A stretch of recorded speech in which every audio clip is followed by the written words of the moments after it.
Xin chào các bạn đã quay lại với kênh Cô Ba Bình Dương. Nhìn những tay heo trong veo, tròn xoe, ngon lành này nè các bạn. Cách làm rất dễ, ngon và lại đẹp mắt nữa. Hôm nay mình sẽ cùng các bạn làm món tay heo ngâm giấm mới, ngon và bắt mắt này nha. Vừa dễ làm mà thành phẩm lại nhanh ăn nữa. Chỉ trong 2 đến 3 ngày là đã có sẵn sàng để thưởng thức rồi. Tết sắp đến rồi, làm ngay một hũ để dành ăn Tết thôi các bạn. Nào chúng ta cùng vào bếp nha. Chúng ta có thể xem những thành phần nguyên liệu chi tiết, hình ảnh nguyên liệu cụ thể để thực hiện món này ở cuối video, hoặc tham khảo những dụng cụ nhà bếp mình hay sử dụng bên dưới phần mô tả của video. Đầu tiên mình cắt củ hành tím này ra. Thêm vài lát gừng để luộc tay heo cho thơm. Mình dùng 35g tỏi cắt lát ra để ngâm tay heo ha. Bây giờ mình sẽ nấu nước ngâm tay heo, cho vào nồi 600ml giấm. Mình dùng giấm này là giấm đuôi nhà làm nha. Nếu không có giấm đuôi thì các bạn dùng giấm gạo 5% có bán sẵn trên thị trường ha. 400g đường, 200ml nước, tỷ lệ là 3 giấm, 2 đường và 1 nước nha. Thêm vào 2/3 muỗng canh muối. Mở lửa trung bình, mình vừa nấu vừa khuấy cho đường tan. Khi hỗn hợp sôi đều khoảng 1 phút thì mình tắt bếp nha các bạn.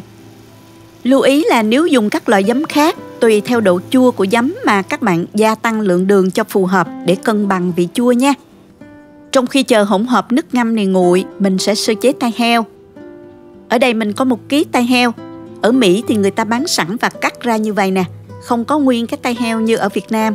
Có sao thì mình dùng vậy nha các bạn. Tay heo mua về các bạn dùng muối chà sát và mình dùng dao cạo sạch da ha. Sau đó rửa lại và mình rửa qua giấm hoặc chanh để bán đi mùi hôi. Tay heo này mình đã rửa sạch sẽ rồi nè. Muốn cho tay heo được đẹp, mình sẽ quấn lại và cột dây định hình trước khi luộc nha. Đây là dây làm từ cối tự nhiên. Cuộn này mình cột bánh chưng còn dư lại nè. Mình lấy dây này cột tay heo luôn. Bạn dùng dây cô tông hoặc dây chuối, lặt tre đều được ha. Mình cuộn lại như vậy. Sau đó mình cột lại và quấn chặt dây lại.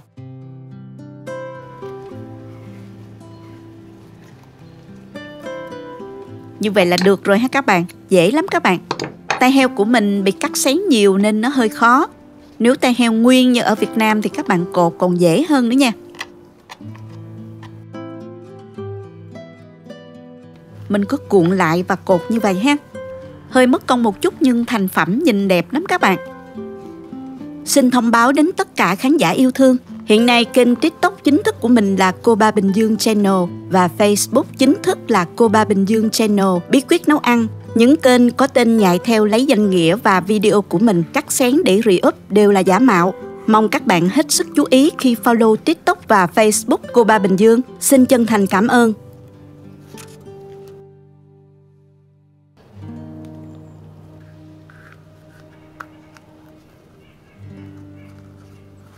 Mình cột xong rồi đây. Bây giờ mình đem đi luộc tay heo. Cho nước nóng vào nồi luộc cho nhanh ha. Rồi mình cho hành tím nè, gừng, 1 muỗng cà phê muối và 2 muỗng canh rượu hoặc là giấm cũng được. Sau đó mình cho tay heo vào luộc với lửa vừa nha. Không cần đậy nắp nha các bạn.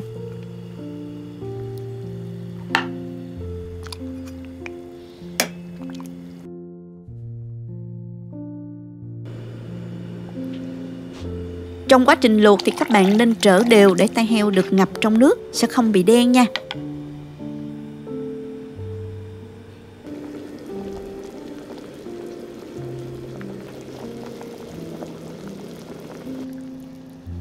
Sau 35 phút, tay heo đã mềm chín rồi. Mình vớt tay heo ra và cho vào thau nước đá để phần da được săn lại. Đồng thời tay heo cũng không bị đen ha.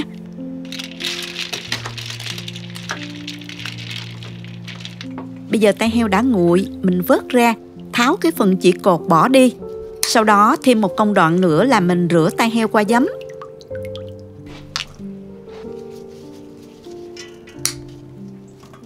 Cho giấm vào thau nè. Cho tay heo vào và mình dùng tay bóp rửa thật là sạch. Bước này giúp tay heo sạch cái phần ván mỡ nhầy bên ngoài để khi ngâm không bị nhớt nha. Mình rửa như vậy khoảng 2 đến 3 lần là được nha các bạn. Rồi mình cho tai heo ra rổ nè, chờ thật khô nước rồi mới ngâm. Mình chuẩn bị hũ ngâm nè, hũ cũng phải rửa sạch và tiệt trùng bằng nước sôi hoặc là phơi nắng thật khô ráo. Rồi mình cho tai heo vào nè.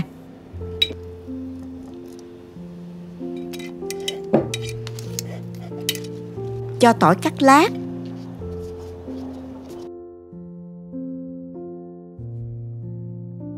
Sau đó cho hỗn hợp nước ngâm vào cho đầy hũ nha.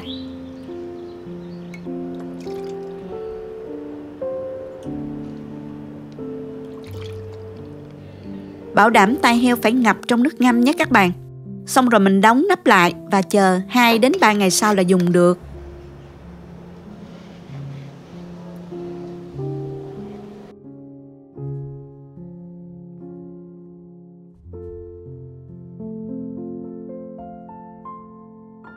Sau 3 ngày rồi nè các bạn, mình mở hũ tai heo cho các bạn xem nè.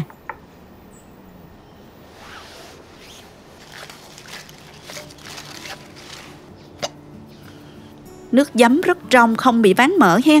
Mình gấp tai heo ra, cắt ra cho các bạn xem nè.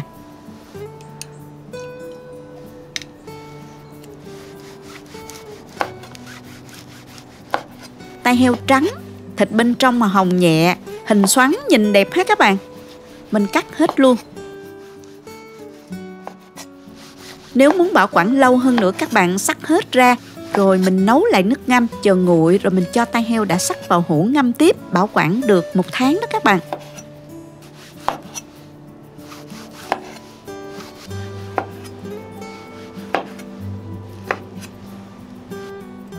Tai heo giòn sần sật, vị chua ngọt hài hòa, có thể chấm thêm với nước mắm chua ngọt nè, cuốn bánh tráng rau sống hoặc là làm món nhấm nháp thì rất là tuyệt. Chúc các bạn làm tai heo thật ngon nha. Cảm ơn các bạn đã xem hết video.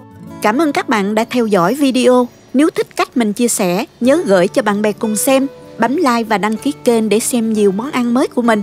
Nếu thấy video thực sự hữu ích, bạn có thể gửi tặng ekip thực hiện 1 ly cà phê bằng nút Super Thanks hình trái tim ngay bên dưới video. Các bạn cũng có thể truy cập website cobabinhdương.com để xem công thức nấu ăn dưới dạng bài viết. Chào tạm biệt và hẹn gặp lại các bạn trong video kỳ tới nha.